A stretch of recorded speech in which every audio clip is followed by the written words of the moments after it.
Hello everyone, welcome back to my YouTube channel Vandana Pandey. कैसे हैं आप सभी? आई होप आप लोग स्वस्थ होंगे, मस्त होंगे। पिछले वीडियो में हमने मध्य प्रदेश शिक्षक भर्ती 2023 में विज्ञापित पदों की संख्या जो थी उस विषय के अनुसार हमने उसका विवरण जाना था। कॉमर्स और हिंदी के विषय का विवरण हम जान चुके हैं। आज इस वीडियो के माध्यम से हम समाजशास्त्र और भौतिकी के बारे में जानेंगे कि पदों का विवरण किस प्रकार रहा। तो बात करते हैं कि मध्य प्रदेश शिक्षक भर्ती 2023 में कुल विज्ञापित पदों की जो संख्या थी वो डीपीआई की तरफ से 7,591 दी गई और जनजाति विभाग की तरफ से 1,129 पद दिए गए। टोटल पदों की यदि बात करेंगे तो 8,720 पद जो हैं वो विज्ञापित किए गए, जिसमें बैकलॉग पदों की यदि बात करेंगे तो 3,667 पद जो हैं वो बैकलॉग में डाल दिए गए।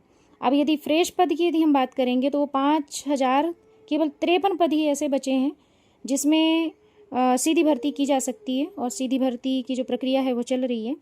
तो आप समझ सकते हैं कि ये पद जो हैं वो कितने कम पद हैं और इन पदों की इतनी सी संख्या में इतने हमारे जो योग्यतावान और इतने अच्छे अभ्यर्थी हमारे पास मौजूद हैं, तो उन अभ्यर्थियों का भला कैसे हो सकता है इतने कम सब्जेक्ट में।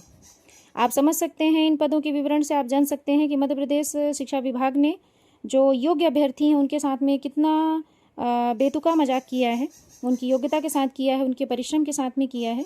जबकि मध्य प्रदेश शिक्षा विभाग के पास इतने पद हैं कि वो चाहे तो सबकी वेटिंग क्लियर हो सकती है, क्योंकि बहुत ही मेहनत और बहुत ही परिश्रम के दम पर जो अभ्यर्थी हैं वो यहाँ तक पहुँचे हैं।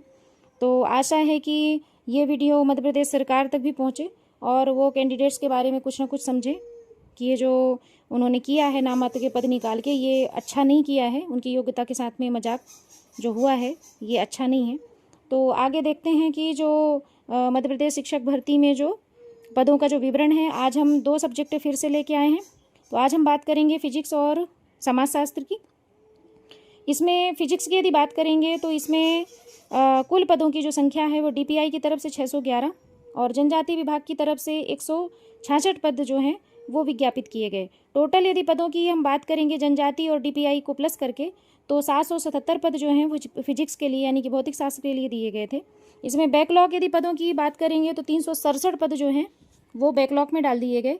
अब फ्रेश पद केवल 410 पद ही ऐसे बचते हैं जिसमें जो कैंडिडेट्स अपनी जॉब के लिए दावेदारी कर सकते हैं। अब बात करते हैं सोशियोलॉजी की यानी कि समाजशास्त्र की। इसमें कुल पदों की जो संख्या है वो 79 डीपीआई की तरफ से और केवल 9 पद जो हैं वो दिए गए जनजाति विभाग की तरफ से। तो टोटल पदों की यदि संख्या की बात करेंगे तो इसमें 88 पद जो हैं वो टोटल विज्ञापित किए गए, जिसमें 47 पद जो हैं वो बैकलॉग में डाल दिए गए।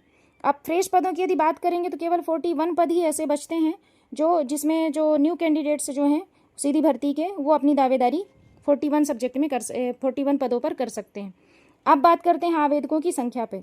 ये सबसे ज़्यादा जो ध्यान देने वाला विषय है कि यदि आवेदकों की संख्या देखी जाए और पात्र अभ्यर्थियों की संख्या देखी जाए और फ्रेश पदों की संख्या देखी जाए तो यदि ये सरकार के संज्ञान में ऐसी बातें यदि आती हैं तो कहीं ना कहीं उन्हें भी अपने गलती पर प्रायश्चित होगा कि कितना बड़ा मजाक किया जा रहा है योग्यतावान अभ्यर्थियों के साथ में। यदि फिजिक्स की बात करेंगे तो 6,643 जो आवेदक थे इसमें आवेदन किया था फिजिक्स पद के लिए और पात्र अभ्यर्थी जो है वो केवल 1,029 पात्र अभ्यर्थी इसमें पात्र हो पाए।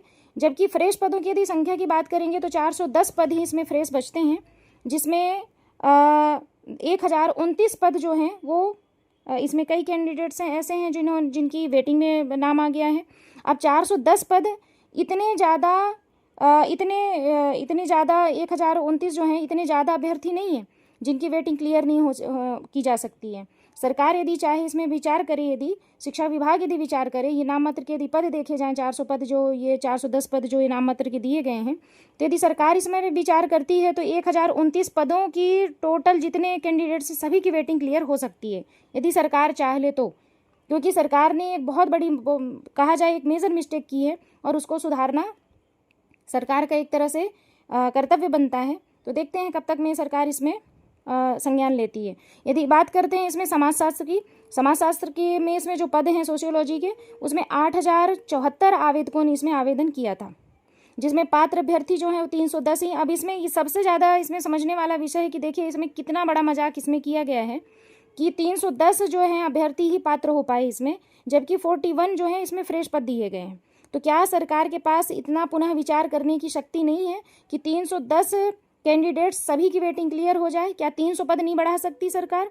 जरूर, यदि ये प्रयास किया जाए तो जरूर ऐसा संभव हो सकता है कि सभी की वेटिंग क्लियर हो सकती है। अब यदि मैं बात करूं ये आवेदकों की संख्या में, तो ये जो आवेदकों की संख्या और पात्र अभ्यर्थियों की जो संख्या आपको बताई जा रही है, ये जो डेटा है ये केवल 2023 का डेटा है, जबकि 2018 का डेटा हमारे पास मौजूद नहीं है, हमारे पास उपलब्ध नहीं है, जिसके डेटा हम आपको नहीं बता सकते।